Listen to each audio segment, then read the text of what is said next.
It's just fantastic. Captain's Log, Subdates 220111.3. This is the second week of cells getting multiple inmates in, one video. I'm starting to think that I'm going to need backup to best tackle this influx of soon-to-be eunuchs. Now try and guess the crime. Welcome everyone to the Halls of Injustice. Today we welcome inmates numbers 110.1 and 110.2 to the ISO cubes. And yes, we have a school teacher, everyone.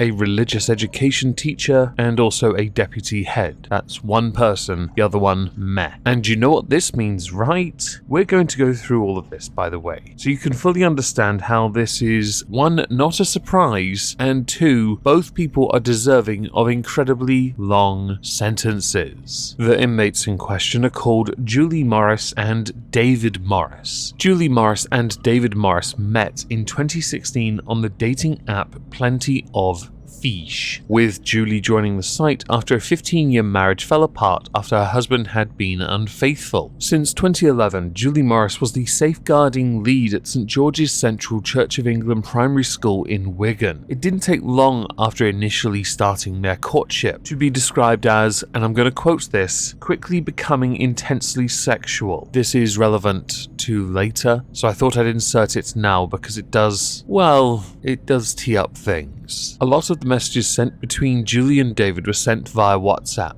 If you don't use WhatsApp, it is encrypted. That's relevant as well. You see, after discussing their fantasies and really burrowing down that rabbit hole, David indicated he had a taste for younger blood. And Julie, wanting to please him, although she did claim later that she was being blackmailed because he would release her nudes, took pictures of school children and sent them to David Morris for his sexual gratification. Spoiler, he was not trying to blackmail her, and she was very much in on everything. I'll also add, none of the images taken of the children were in any way indecent, they were just taken without their consent. It's referenced in all the articles, which will be linked down below. And also worth adding to this, the police were not charging them with this. No, they got them something far darker, so consider this your trigger warning. What Julie Morris and David Morris did was described by the prosecutor as the pinnacle of the most disgusting and depraved types of acts that people can discuss and do. As the communications between Julie Morris and David Morris escalated and got more and more sordid and graphic and depraved, as described by the prosecution, they decided to take some of their sexual fantasies and enact them, thereby making them a reality. To do this, they created a WhatsApp group, and within this group was somebody under the age of 13, along with Julie and David Morris. The individual they had in that WhatsApp group chat, they described as their little plaything. It was around this time that Julie was sending those pictures of school children to David. Initially, the conversation was just conversation, but as there are two adults, midlifed, and an under 13-year-old, this became grooming. And then after becoming grooming, it turns to acts of sexual abuse. This abuse included at least 7 incidents of rape. All of these incidents took place between May 2018 and September 2021. In 2018, that girl was just 8 years old, and the vast majority of it was filmed by Julie Morris because she was heard in the background giggling. Some of the messages sent from David to Julie included David having naughty thoughts about their little plaything, with Julie replying, "As long as I'm still involved, baby, kisses, kisses, kisses," before they were eventually arrested. Over 175,000 pages worth of messages were sent between the couple. That's over 3 years, and I know to some people that's not a lot of messages, but it actually is when you take into account just how much imagery, video, and darkness was included. So with that out of the way, we now go on to how they were caught, because this one was fluky.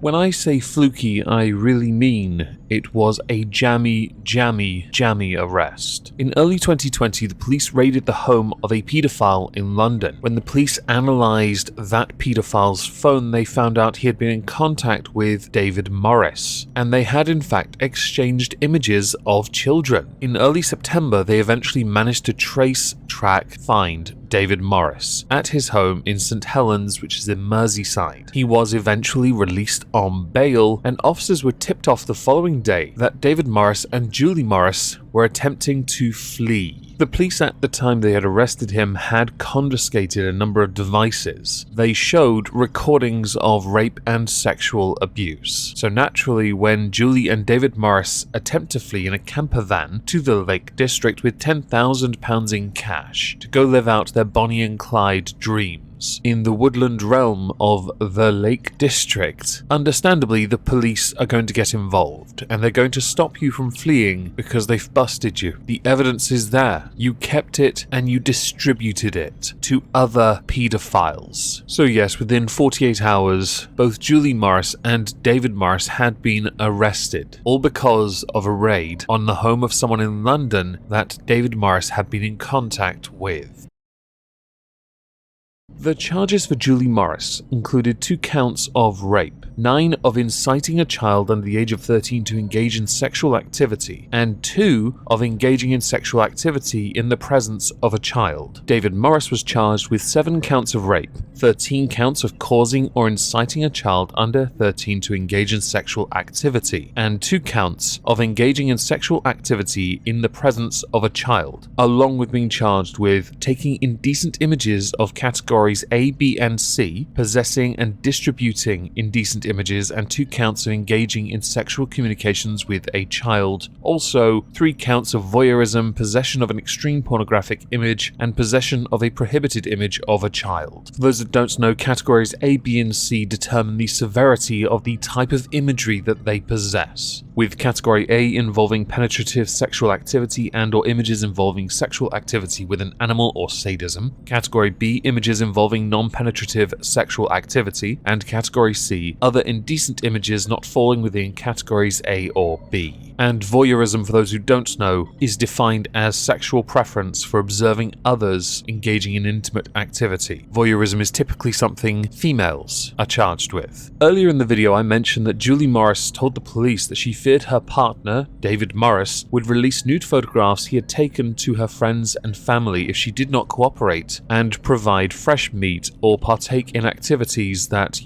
were criminal, along with admitting to officers that there had been no direct threat that this would actually happen. The judge rejected this defense, saying that she was an enthusiastic participant in the abuse and even fed her boyfriend's insatiable appetite for child sex, by stating there is no evidence in the thousands of messages between the pair that he had threatened to do this. Julie Morris was not an innocent female. Coerced into carrying out the offences, she was equally as responsible as David Morris. She is 100% aware of what was going on. She is completely involved. She knows exactly what is happening, and at times she is encouraging it to take place. At no point is she saying stop this or please don't do this. She is a willing participant and encourages him to carry on. Julie Morris was often described as a do-gooder, attending her regular church for 30 years, going to university, getting a psychology degree, getting a maths qualification from another university, essentially a valued member of the community that was well respected, along with being a safeguarding lead, which for those who don't know means she has been trained to recognize the signs of grooming. Her job was to protect the children, but she used those very techniques to protect herself from the scrutiny of others. David Morris was a quick-fit mechanic who in 2018 made the pages of the local newspaper after he helped to raise money for a sick 3-year-old boy to visit Disneyland. So he was also well respected to an extent. During an early hearing where evidence was outlined, senior CPS prosecutor Miss Neeson said she may be crying now because Julie Morris was breaking down in tears as the evidence was outlined, but there are no tears in the videos. In fact, she is giggling in them. Police described her as cold and detached in the interview. There was a complete lack of emotional response from her. The descriptions of what they did are so horrific that when I'd finished reading them I burst into tears. It's a young child whose innocence has been stolen. It is the worst case I've come across in my 20-year career. It is a shocking fall from grace from someone respected in the community who held a position of trust. Defending, Paul Becker said that Julie Morris had endured a difficult childhood after her parents split. When she was 4 and her father died when she was 9. She felt unloved at home, was bullied at school and had a lack of self-confidence and self-belief, adding that Julie Morris was thoroughly ashamed and appalled at what she had done. Due to her criminality, she has lost everything: her reputation, her career and her home. Wigan Council sought reassurances from the police that none of the photographs of pupils were indecent and no criminal offences had taken place. They did this because they wanted to make sure the parents felt safe sending their kids back to the school of St George's Central Church of England Primary in Wigan.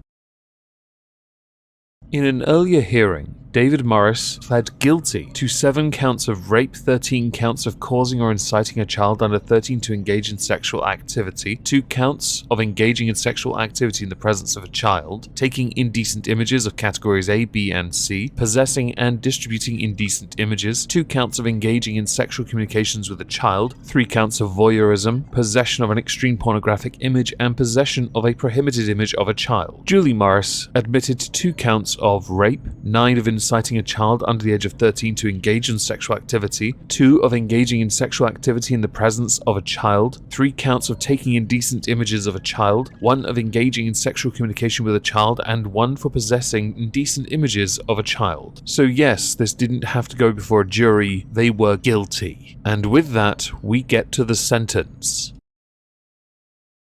David Morris was handed a sentence of 16 years after pleading guilty to all 34 charges I earlier read. He will also be given an indefinite sexual harm prevention order and must sign the sex offenders register for life. Julie Morris will also have to sign the sex offenders register for life and be given an indefinite sexual harm prevention order, along with serving 13 years and 4 months in prison, after which she will spend 4 years on license. While I was scrolling through the CPS Rape and Sexual Offences Sentencing Council documents as well, I tried to look at whether or not these sentences were accurate when you take into account the guilty plea, but in reality, it ultimately didn't matter. I will link them down below, of course I will, for you to look at if you want to, because the sentence is not as long as it should have been. The sentencing guidelines confirm it, and because of the severity, this should have been a whole life term, which is the sentence I give to Julie Morris and David Morris, aka inmate numbers 110.1 and 110.2. Now, as we are done with this, I'd very much like to know what you all think. Please do let me know in the comments down below. Hope you'll have a great day even with this dragging you down, and thank you all very much for listening. Ta-ta.